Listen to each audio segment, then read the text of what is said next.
It gives me great pleasure to introduce Mick Malthouse. He's undoubtedly an icon of the AFL and he's enjoyed many accomplishments across his playing and coaching career and currently holds the record for coaching the most games in the VFL and the AFL, including that 2010 premiership for Collingwood. So thank you so much for joining us here at Upwell, Mick. It's a pleasure. Lovely to be here. It's a great place. It's a special edition of Ask Upwell this morning. It is all about Exercise Right Week, which starts next Monday, the 21st of May. Mick, you've obviously been an active person throughout your life. What does your current exercise regime look like? Well, I've always believed in exercise. I'm a great believer in habit, good and bad. And the thing I've always noticed is that bad habits are easy because once you get into them, it's generally, and I don't want to, this is not to mark everyone, but bad habits generally are a lazy habit where you get into it. It's not really that good for you, but you feel comfortable. You don't want to put yourself out on a limb. And I believe that to have good health, then you have to force some issues, and that is generally to get into the right habit. Then once you're into the habit of doing things correctly, you do them. And so, because we are all about things that are comfortable, and every now and again you've got to break out of that comfort zone. But then you start to enjoy those exercises that you do. Absolutely. So comfortable doesn't always get what we want in the long term. No. But you also got to work out what's good for you. So true. And some things people can do easily, and others find it very difficult. And I know as a player there were certain things in the gym that I just didn't like doing because of my back, so I went around them, and on reflection I probably should have worked my way through them, but you didn't get great advice in those days. So I find that I'm in a real routine, Nanette and myself, and we up early, we go for a walk, we get back and then have breakfast. But in that meantime you do certain exercises during the day and after dinner. Well, it sounds like you've got the whole day sorted and that you have prioritised activity. And the theme of this year's Exercise Right Week is motivation to move, and it's about everyday Australians, not just the people who are fit for a living, but everyone and anyone discovering what drives them and make those good habits. So do you have at the moment a motivation to get you moving? Well, motivation's for life. And I just want to feel good. I want to be able to have the opportunity. I've got 4 kids and I've got 8 grandchildren. And the only way you keep up with your grandchildren is to be reasonably active. I don't want to be someone that just watches them play out in the ground or whatever, the basketball or football or just hiking. Or anything at all. So the real only way to do that is to have an active undertaking on a daily basis that you are familiar with. You don't have to overstress, but we know activity is so good for the body, but it's also so very good for the mind. Isn't it? And it keeps you young. It really does, and it shows. You mentioned that you did have a bit of a back injury previously. How have you adjusted your lifestyle to make sure that you can look after it and stay healthy and well? Movement.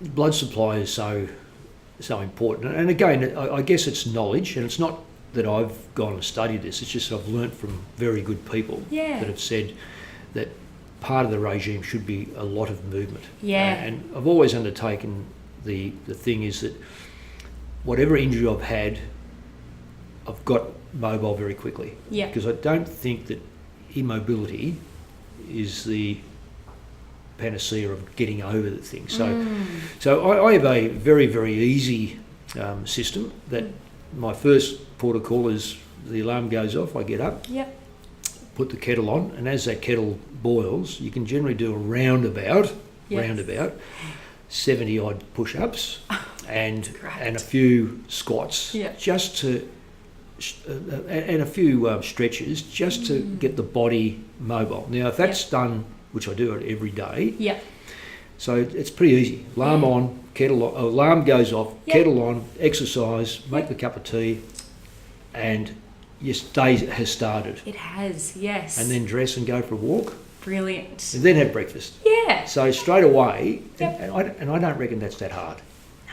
If people can undertake that, some little system, when the kettle ask yourself this question: the time you put the kettle on to when it's boiled, don't just stand around. Yeah, which we do, don't we? But it's not. It could be a lost opportunity, I suppose, to move. You've already started. But you get into a habit. Yeah, precisely. My thing, there it kettle is. on, movement, and off we go. Yeah. Brilliant. And that type of thing really has to be experienced to then turn into a daily habit, because it feels good and you don't want to stop doing that. And look, I can categorically tell you, there's a lot of mornings I get up and think, the last thing I want to do is to do any push-ups or squats, because your back's a bit sore from carrying some of the grandchildren around. Yeah. But again, it's just you've got to drive yourself through those things, and the benefits are enormous. Yeah. Because once you've come back from an early morning walk, for instance, particularly in this sort of autumn days, outside of the fact that it's magnificent out there, your day gets started. Yep. You come in with cold cheeks and ready for your toast and whatever else you have, and but you've started your day. Absolutely, and then you can really enjoy that toast or whatever it might be. Was it a challenge to transition from playing full time out of that, that physical activity? How did you keep active on that first cessation? Well, that was hard, because your body was attuned to training X amount of weeks and then playing on match day. And match day was particularly hard. We always you thoroughly enjoyed the game, but you paid a penalty after it because your body was so sore. And by Sunday, it was particularly sore. Yeah. So when I'd finished playing as a 30-year-old and took up coaching, the training part continued because I was still out there with the players, but I didn't have the game. Yeah. And I found I put on about 2 or 3 kilos. Yeah. Now, it doesn't sound much, but I played at about 82 kilos, and you think I still kept the running up, but I was still eating the same amount as my body demanded as a player. Yeah. And clearly, you burned up more. Yeah. So again, you've got to have a perspective of, okay, if I'm not doing as much exercise, then I don't need as much or food, if you like, intake. So it's just a matter of adjustment. Yeah. But I guess being a player then coaching for so long, again, it was quite easy to get into a habit of doing things that were right, because I always thought that you can't preach to players if you don't do it yourself. Yeah. So it became reasonably easy just to say, well, this is what we're going to do. Yeah. And my demands of my coaches was also to keep themselves reasonably fit for the players. Then finishing as a coach, it was just a matter of taking up again what was required. Yes. So again, just little disciplines. I don't think I missed out on anything while I'm doing this. It just meant that I was making sure that I looked after what is fundamentally the only body you're going to have. Correct. So therefore, if you don't look after it, it's going to let you down. It doesn't look after you. That's Absolutely right. Thank you so much for that insight. That's really fascinating that you were so regimented and then you had to find your own routine. Have you currently got a favourite way that you like to move?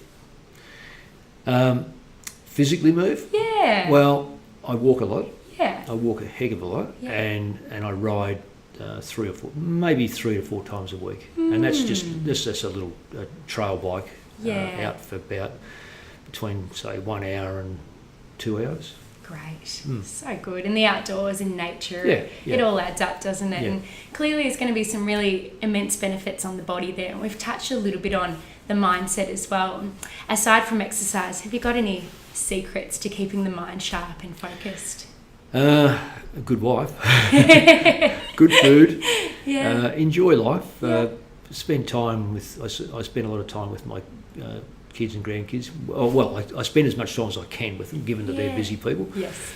But I read, I have, the Sudoku and crosswords and that sort of stuff. So nothing, I wouldn't have thought it's unusual what I would do, but I don't sort of get bogged down and sit for great lengths of time. I think it's, maybe I've got a bit of nervous energy, but you've got to keep moving and challenge yourself to certain things. And I love travelling, or we love travelling, and love watching sport. Yeah. And if the grandchildren are there and it's a kick of the footy, play basketball, have a few throws around. they range between 9 and 8 months, 9 years and 8 months. So as they get older, there's going to be more participation. Definitely. And we're going to get older and we're going to slow down, but still, it doesn't stop you doing things. Age is only... The secret is don't look in the mirror. Yeah. Operate the way you feel. Yeah, I like that. It's sage advice. What would you suggest if someone was watching and they thought, oh, I'm feeling a bit motivated to move, but perhaps I've got a bit of a health condition or I do have that back pain. What would your advice be for someone to get moving at an age or a stage where they might feel a bit tentative, a bit cautious? Well, look, I don't want to take over a doctor's role here, but I think it's probably important to know what your limitations are and then what you can do. But I think you can push the barriers a bit. There seems to be a little bit of restraint on, you're 65 years of age, or in this case 64 years of age, you shouldn't be doing this, you shouldn't be doing that. Well, who says you shouldn't be? But on the same token, don't be silly about it. Just do it to feel good about yourself.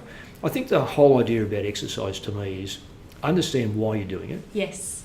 And that's to keep moving, to keep fresh, to be able to do things that perhaps in the past you mightn't be able to. Well, if you look too far in the future, you probably put restraints on yourself. So, but then test the barriers every now and again. There's no harm in. I know when I do my city ride, I test the clock, but not silly. And I'm not trying to break world records, but just some days you feel like it, and some days you haven't got that energy. But it's all. I mean, at the end of the day, you've got one body. You've only got one life. It's what you do to make sure your life's worth living. And also remember that vehicle, that body, is the one that you'll be driving to get through and feel good about yourself. Yeah, absolutely. And so therefore, you can't drive a good car without service every now and again. You've got to have it running. Can't sit in the garage all the time. So it's got to be mobile. It's got to be serviced. You've got to be careful about it. So that's the way I look at it. It's a perfect analogy, isn't it? And as an exercise physiologist, when we speak about risk and benefit, we do the assessment and really decide with someone, exercise will help you more than it could hinder you, because everything in life does have risk, but you're quite right, you've got to really service and use the body to enjoy it later on. I really appreciate that. Are there any unexplored movement or exercises for you? Is there anything that's kind of on your bucket list, if you will, anything to tick off in the future? Well, as I said, I enjoy walks. I like looking at treks that perhaps my sons or my daughters or my grandchildren we can do together. So it might be the Three Peaks in Tasmania, it might be the Great Ocean Road, I think it's about a 6-day walk, it might be cross country down at Tassie, which is, I think, is another, it might be 6 days. There's the Spanish walk, of course, the famous one, which is a bit longer than 6 days, but they're all bits and pieces that they're hovering around the bucket list. But I want to do it with people who are like-minded or that are related, in this case, sons or daughters or grandchildren. Beautiful. Well, whichever one you choose, Mick, we wish you the best of luck with it. We know we'll have you in at Upwell to keep you in tune and make sure everything's on track. And on behalf of the team here at Upwell, we're just so grateful to have you in and have your knowledge and sharing those gems about moving, and hopefully that helps you find your motivation to move. We hope everyone has an excellent Exercise Right week, and we'll see you next time here at Ask Upwell.